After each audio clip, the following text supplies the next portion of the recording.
கள்ளக்குறிச்சி கருணாபுரத்தில் விற்பனை செய்யப்பட்ட கள்ளச்சாராயத்தில் மெத்தனால் கலந்ததால் விஷச்சாராயமாக மாறியதாக ஆய்வில் தெரியவந்திருக்கிறது. கள்ளக்குறிச்சி கருணாபுரத்தில் விற்பனை செய்யப்பட்ட கள்ளச்சாராயத்தில் மெத்தனால் கலந்ததால் விஷச்சாராயமாக மாறியதாக ஆய்வில் தெரியவந்துள்ளது. அண்மை செய்தியாக அதனை நாம் பார்த்து வருகிறோம்.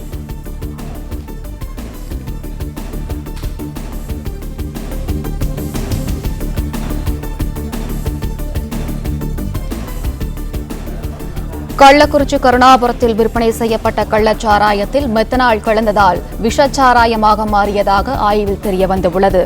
இது குறித்தான விவரங்களுடன் செய்தி ஆசிரியர் வேல்ராஜ் இணைந்திருக்கிறார். வணக்கம் சார், நீங்க விவரங்களை பதிவு பண்ணலாம்.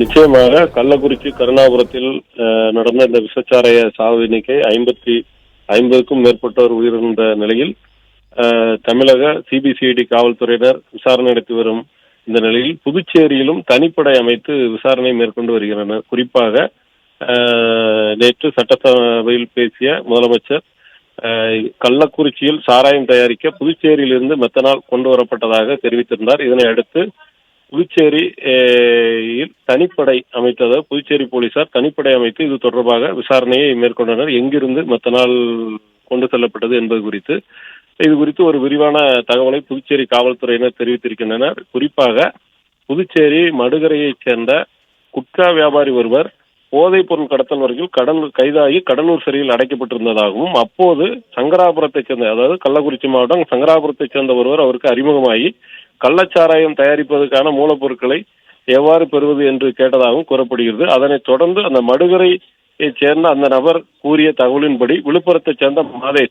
இந்த மாதேஷ் என்ற நபர் தான் இந்த கள்ளச்சாராயத்துக்கு தேவையான மெத்தனாலை சின்னத்துறைக்கு வழங்கியதாகவும், சின்னத்துறை அதனை எடுத்து கண்ணுக்குட்டிக்கு வழங்கியதாகவும் தமிழக சிபிசிஐடி காவல்துறையினர் தரப்பிலே தெரிவிக்கப்பட்டிருந்தது. இந்த நிலையில் புதுச்சேரி காவல்துறையினர் தெரிவித்துள்ளபடி விழுப்புரத்தைச் சேர்ந்த மாதேஷ் என்பவர் கள்ளச்சாராயத்துக்காக தயாரிப்புக்காக அணுகியிருப்பதாகவும், அவர்தான் சென்னையில் உள்ள ஆன்லைன் மூலமாக சென்னையைச் சேர்ந்த ஒரு நிறுவனத்திலிருந்து மெத்தில் டர்பன்டைன் ஆயில் என்று சொல்லக்கூடிய அந்த வேதிப்பொருளை 10 கேன்களில் வரவழைத்திருக்கிறார். அந்த கேன்கள் விருத்தாச்சலத்தைச் சேர்ந்த ஒரு செராமிக் நிறுவனத்திற்கு வந்து சேர்ந்துள்ளது. அந்த செராமிக் நிறுவனம் ஜோதி என்பவருக்கு சொந்தமானது என்று கூறப்படுகிறது.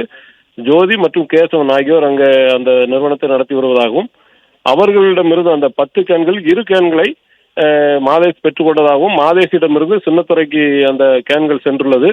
அதன் பிறகு சின்னத்துறை தான் அந்த கேனை, அதாவது டர்பன்டைன் ஆயில் கேனை சாராயத்தில் கலப்பதற்காக கண்ணுக்குட்டி என்கிற கோவிந்தராஜுக்கு விற்றதாக புதுச்சேரி போலீசார் சுட்டிக்காட்டியிருக்கின்றனர். இது தொடர்பான ஒரு விரிவான அறிக்கையை தயார் செய்து உள்துறைக்கும் அனுப்பியிருக்கிறார்கள். மத்திய உள்துறைக்கும் அனுப்பியிருக்கிறார்கள், தமிழக காவல்துறைக்கும் அனுப்பியிருக்கிறார்கள்.